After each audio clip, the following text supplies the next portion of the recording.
Hey everybody, welcome to my channel. I wanted to make this video today to discuss the passes on the John Muir Trail and actually create an unbiased ranking system of these passes by difficulty if you are hiking Northbound or NOBO. So I hiked the John Muir Trail in the summer of 2021. It took me 13 days to get from Whitney Portal to Happy Isles and Yosemite Valley.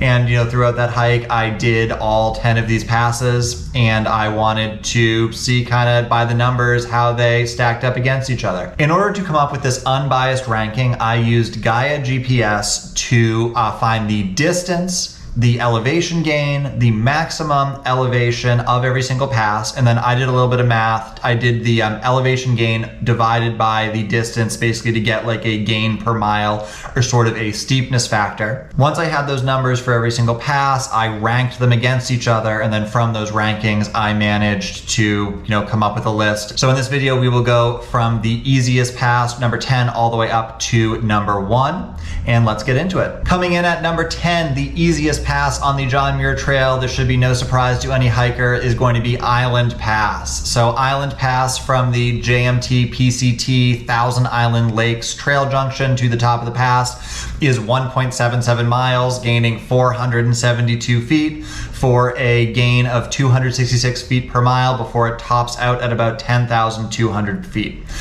This pass is the easiest because it's by far the shortest, by far the least amount of gain, and honestly, it's over before you even start. Pass number 9 is going to be Cathedral Pass. So Cathedral Pass is 4.77 miles from the John Muir Trail / Tioga Pass Road junction in Tuolumne Meadows to the top of the pass. That's 4.77 miles. It gains 1,703 feet, which comes out to 357 feet per mile before topping out at 9,958 feet. So this is the lowest pass on the John Muir Trail, so that kind of hurt its ranking quite a bit. But honestly, like 4.77 miles, it's not that long. The elevation gain isn't that much. It just isn't that big of a deal. Moving on to number 8 is Donohue Pass. Donohue Pass is 3.71 miles from the JMT Rush Creek Trail Junction.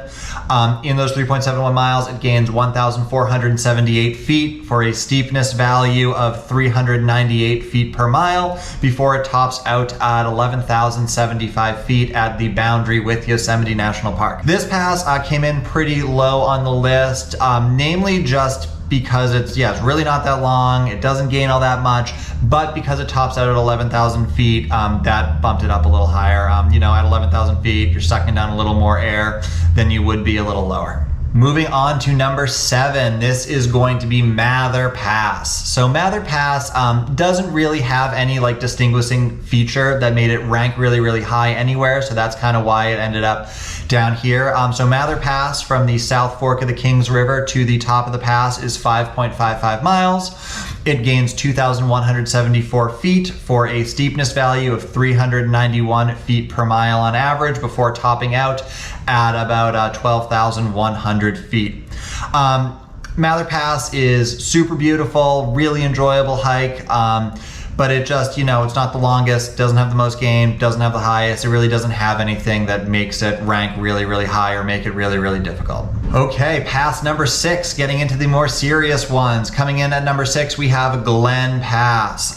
So Glen Pass is relatively short at only 3.84 miles, but in those 3.84 miles, it gains 2,633 feet. This gives it a steepness ranking of 685 feet per mile, which is the steepest of any pass before this tops out at about 12,000 feet. So yeah, that steepness just continuously hammers at you for those 3.84 miles, and it can definitely be a tough hike. Coming in at number 5, the top half of the list, we have Forester Pass. So Forester Pass from the JMT Tyndall Creek Junction to the top of the pass is 4.81 miles. gaining 2,336 feet for an average steepness of 485 feet per mile before topping out somewhere between 13,100 feet and 13,200 feet, depending on the map or the sign that you look at. So Forester Pass is the highest pass on the John Muir Trail, and that really helped it climb the rankings for most difficult. But also, you know, the length of 4.81 miles is, you know, getting a little long, and over 2,000 feet again, you're definitely going to feel that. Pass number 4 is going to be Silver Pass. So we're definitely getting into some of the longer and more difficult passes here. Silver Pass from the Quail Meadows Trail, or the turnoff for VVR in the John Muir Trail. From there to the top of the pass, you are going 6.42 miles. In those 6.42 miles, you are going 3,206 feet for a steepness value of 499 feet per mile before you top out at about 10,900 feet.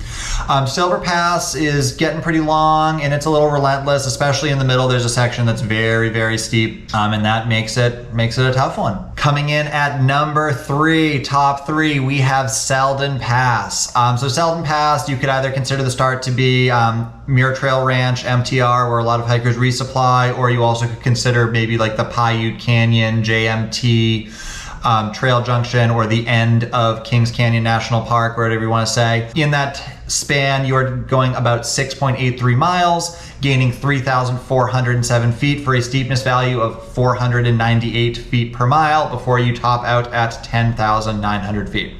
This is very similar to Silver Pass in almost every metric. The only difference is this pass is a little longer and gains a little more, so it gets one higher than Silver Pass. Coming in at number 2, we have Muir Pass. So Muir Pass from the Bishop Pass JMT Junction to the top of the pass is 7.66 miles, which is the longest of any pass on the John Muir Trail. In those 7.66 miles, you are gaining 3,465 feet for a steepness value of 451 feet per mile before you top out at about 11,900, 12,000 feet, depending on the map that you look at. Muir Pass ranks really high mainly because of the length. Over 7 miles, you're huffing and puffing for a while before you get up to 12,000 feet, and it definitely takes its toll on you. All right, coming in at number 1, the most difficult pass on the John Muir Trail when hiking northbound is going to be Pinchot Pass. So Pinchot Pass from the Woods Creek Suspension Bridge to the top of the pass is 7.24 miles.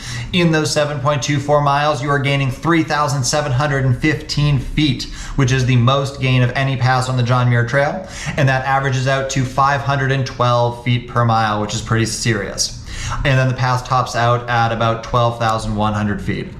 Pinchot Pass comes in as the most difficult because it is the second longest and has the most gain, and has a pretty high top out over 12,000 feet. You'll definitely be feeling it when you're hiking up this pass, and that's why it's the most difficult. All right, so that is my unbiased ranking of the passes of the John Muir Trail by difficulty if you are hiking north. I am going to be releasing a biased video of these passes. I'm taking into account my experiences while I was hiking the trail very soon, so you don't want to miss that. So please hit that subscribe button down below. And also I want to hear from you. What do you think about my system of rating these? What was your experience when you were hiking the trail? Do you have any questions you'd like answered? Because I did the trail only last year. It's pretty fresh in my mind. Please let me know down in the comments, and I look forward to seeing you again.